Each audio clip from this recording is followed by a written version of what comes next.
2024ನೇ ಸಾಲಿನ ಲೋಕಸಭಾ ಚುನಾವಣೆಯಲ್ಲಿ ಭಾರತೀಯ ಜನತಾ ಪಕ್ಷದ ವತಿಯಿಂದ ಪ್ರಮೋದ್ ಮಧ್ವರಾಜ್ ಅವರಿಗೆ ಉಡುಪಿ ಹಾಗೂ ಚಿಕ್ಕಮಗಳೂರು ಕ್ಷೇತ್ರದಿಂದ ಮತ್ತು ಬೀದರ್ ಲೋಕಸಭಾ ಕ್ಷೇತ್ರದಿಂದ ಮಾಲಿಕಯ್ಯ ಗುತ್ತೇದಾರ್ ಅವರಿಗೆ ಟಿಕೆಟ್ ನೀಡಬೇಕು ಎಂದು ಕೊತ್ತಲಪ್ಪ ಮುತ್ಯ ಒತ್ತಾಯ ಮಾಡಿದರು.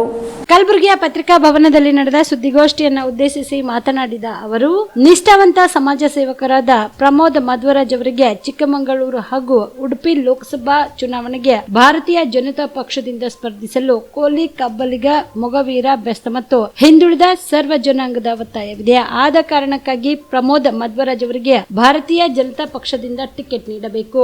ಅದೇ ರೀತಿಯಾಗಿ ಕಲ್ಯಾಣ ಕರ್ನಾಟಕ ಭಾಗದ ಹಿಂದುಳಿದ ಜನಾಂಗದ ಧೀಮಂತ ನಾಯಕರಾದ ಹಾಗೂ ಮಾಜಿ ಸಚಿವರಾದ ಮಾಲಿಕಯ್ಯ ಗುತ್ತೇದಾರ್ ಅವರಿಗೆ ಬೀದರ್ ಲೋಕಸಭಾ ಕ್ಷೇತ್ರದಿಂದ ಸ್ಪರ್ಧಿಸಲು ಭಾರತೀಯ ಜನತಾ ಪಕ್ಷದಿಂದ ಟಿಕೆಟ್ ನೀಡಬೇಕು ಎಂದು ಒತ್ತಾಯಿಸಿದರು. ದಿವಸ ಯಾವ ಲೋಕಸಭಾ ಚುನಾವಣೆ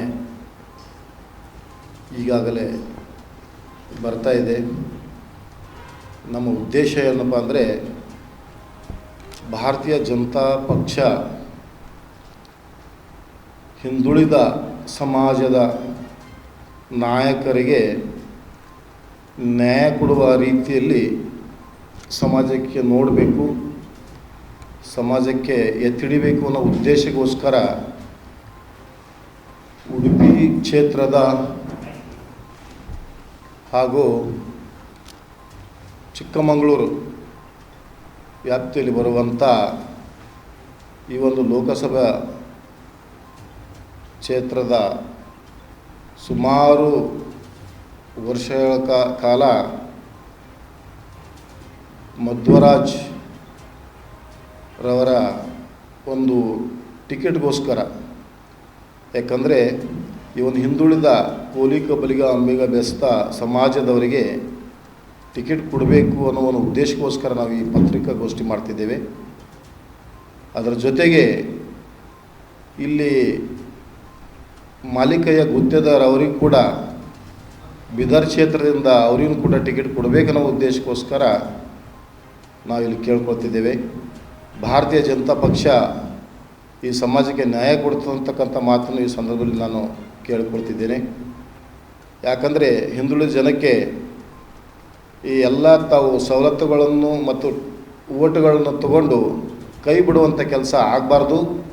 ಹಿಂದುಳಿದ ಜನಕ್ಕೆ ನ್ಯಾಯ ಕೊಡಿಸುವ ರೀತಿಯಲ್ಲಿ ಭಾರತೀಯ ಜನತಾ ಪಕ್ಷ ಮಾಡಬೇಕು. ಯಾಕಂದರೆ ಇಲ್ಲಿವರೆಗೆ ಈ ಸಮಾಜ ಭಾರತೀಯ ಜನತಾ ಪಕ್ಷ ನಂಬಿಕೊಂಡು ಓಟ್ ಹಾಕಿ ಎಲ್ಲ ಬಂದಿರ್ತಾರೆ. ಅದಕ್ಕೆ ಇವತ್ತಿನ ದಿವಸ ನಮ್ಮ ಸಮಾಜದ ಮೇಲೆ ಅನ್ಯಾಯ ಆಗ್ತಿದೆ. ಏನಪ್ಪ ಅಂದರೆ, ST ಹೋರಾಟ ಸುಮಾರು ದಿನಗಳಿಂದ ನೆನೆಗುದಿಗೆ ಬಿದ್ದಿದೆ. ಆದರೆ ಈ ಸಮಾಜಕ್ಕೆ ನ್ಯಾಯ ಕೊಡಿಸುವ ನಿಟ್ಟಿನಲ್ಲಿ ಭಾರತೀಯ ಜನತಾ ಪಕ್ಷ ಕರ್ನಾಟಕ ಮತ್ತು ಸ್ಟೇಟ್ನಲ್ಲಿ ಕೂಡ ಒಂದೇ ಇದ್ರೂ ಕೂಡ ಈ ಸಮಾಜಕ್ಕೆ ನ್ಯಾಯ ಕೊಟ್ಟಿಲ್ಲ. ಸುಮಾರು ವರ್ಷಗಳಿಂದ ವಿಠ್ಠಲ್ ಹೇರೂರವರು ಈ ಸಮಾಜದಲ್ಲಿ ಹೋರಾಟವನ್ನು ಮಾಡಿ ನ್ಯಾಯ ಕೊಡಿಸುವ ರೀತಿಯಲ್ಲಿ ಇದ್ದಾಗಲೂ ಕೂಡ ಅವರಿಗೆ ಕೂಡ ನ್ಯಾಯ ಸಿಕ್ಕಿಲ್ಲ. ದಯಮಾಡಿ ಭಾರತೀಯ ಜನತಾ ಪಕ್ಷ ಆಗಿರ್ಬೋದು, ಕಾಂಗ್ರೆಸ್ ಪಕ್ಷ ಆಗಿರ್ಬೋದು, ಯಾವುದೇ ಪಕ್ಷ ಆಗಲಿ, ಆದರೆ ಸಮಾಜಕ್ಕೆ ನ್ಯಾಯ ಕೊಡಿಸುವ ನಿಟ್ಟಿನಲ್ಲಿ ಕೆಲಸ ಮಾಡಿರಿ ಅಂತಕ್ಕಂಥ ಮಾತನ್ನು ಹೇಳ್ತಿದ್ದೇನೆ. ಇವತ್ತಿನ ದಿವಸ ಸುಮಾರು ಜನರು ಇವತ್ತು ಕೋಲಿ, ಕಬ್ಬಲಿಗ, ಅಂಬಿಗ, ಬೆಸ್ತರ ಮೇಲೆ ಹಲ್ಲೆಯನ್ನು ನಡೆದಿದೆ. ಇವತ್ತು ದೇವಾನಂದ ಪ್ರಕರಣಕ್ಕೆ ನ್ಯಾಯ ಕೊಡಿಸುವ ನಿಟ್ಟಿನಲ್ಲಿ ಅವರಿಗೆ ಇನ್ನೂ ಕೂಡ ನ್ಯಾಯ ಸಿಕ್ಕಿಲ್ಲ. ಮತ್ತು ಮೊನ್ನೆ ಹಗಲಲ್ಲೇ ಯಾವ ಚಕ್ರವರ್ತಿ ಅನ್ನುವಂಥವನಿಗೆ ಕೊಲೆಯನ್ನು ಮಾಡಿದ್ರು. ಅದನ್ನು ಕೂಡ ಖಂಡನೆ. ಯಾಕಂದರೆ ಇವು ನ್ಯಾಯ ಕೊಡಬೇಕಾಗ್ಯದ ಭಾರತೀಯ ಜನತಾ ಪಕ್ಷ ಮತ್ತು ವರಿಷ್ಠ ಅಧಿಕಾರಿಗಳು ಕೂಡ ಇದಕ್ಕೆ ಗಮನಿಸಿ ನ್ಯಾಯವನ್ನು ಕೊಡಿಸ್ಬೇಕಂತಕ್ಕಂಥ ಮಾತನ್ನು ಈ ಸಂದರ್ಭದಲ್ಲಿ ಹೇಳ್ತಿದ್ದೀನಿ. ಮತ್ತು ಇವತ್ತಿನ ದಿವಸ ಕೋಲಿ, ಕಬ್ಬಲಿಗ, ಅಂಬಿಗ, ಬೆಸ್ತರ ST ಫೈಲ್ ಮತ್ತೆ ರಿಜೆಕ್ಟ್ ಆಗಿ ಮತ್ತೆ ಕರ್ನಾಟಕಕ್ಕೆ ಬಂದಿದೆ. ದಯಮಾಡಿ ಸುಗ್ರೀವಾಜ್ಞೆ ಮುಖಾಂತರ ಇವತ್ತು ಯಾವ ನಮ್ಮ ಸರ್ಕಾರ ಸಿದ್ದರಾಮಯ್ಯನವರು ಸುಗ್ರೀವಾಜ್ಞೆ ಹೊರಡಿಸಿ ಇವತ್ತು ST ಮಾಡಿಸ್ಬೇಕು ಅಂತಕ್ಕಂಥ ಮಾತನ್ನು ಈ ಸಂದರ್ಭದಲ್ಲಿ ಹೇಳ್ತಿದ್ದೀನಿ. ನಮಸ್ತೆ, ನನ್ನ ಹೆಸರು ಶಿವಕುಮಾರ್ ಅಂತ, ಎಕ್ಸೆಲ್ ಅಕಾಡೆಮಿ ವೈಸ್ ಪ್ರೆಸಿಡೆಂಟು.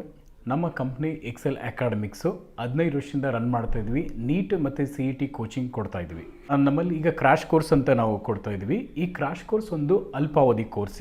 ಇದು ಶಾರ್ಟ್ ಟರ್ಮ್ ಕೋರ್ಸ್ ಅಂತ ಕರಿತೀವಿ. ಈ ಕೋರ್ಸು 30ರಿಂದ 45 ದಿನ ಇರುತ್ತೆ ಸರ್. ಈ ಕ್ರಾಶ್ ಕೋರ್ಸ್ ಬಂದು ಸೆಕೆಂಡ್ PUC ಕಂಪ್ಲೀಟ್ ಆಗಿರೋ ಮಕ್ಕಳಿಗೆ ಮತ್ತು ಸೆಕೆಂಡ್ PUC ಇವಾಗ ಓದ್ತಾ ಇರೋ ಮಕ್ಕಳಿಗೆ ಇದು ಯೂಸ್ಫುಲ್ ಆಗುತ್ತೆ. ಈ crash course NEET crash course ಅಂತ ಕೊಡ್ತೀವಿ ಮತ್ತು CET ಕ್ರಾಶ್ ಕೋರ್ಸ್ ಅಂತ ಕೊಡ್ತೀವಿ. ನೀಟಿಗೆ 45 ಡೇಸ್ ಇರುತ್ತೆ, CETಗೆ 30 ಡೇಸ್ ಇರುತ್ತೆ ಸರ್.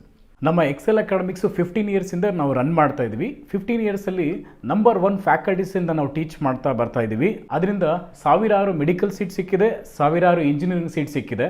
ಸೊ ಅದಕ್ಕೆ ನಮ್ಮ ಕಡೆಯಿಂದ ಸಕ್ಸಸ್ ರೇಟ್ ಚೆನ್ನಾಗಿರೋದ್ರಿಂದ ನೀವು ಇಲ್ಲಿ ಬಂದರೆ ಖಂಡಿತ ಸಕ್ಸಸ್ ಆಗ್ತೀರಾ ಅಂತ ನಾನು ಭರವಸೆ ಕೊಡ್ಬೋದು. Excel Academy Yelahanka new town, Seshadripuram college road, Bengaluru.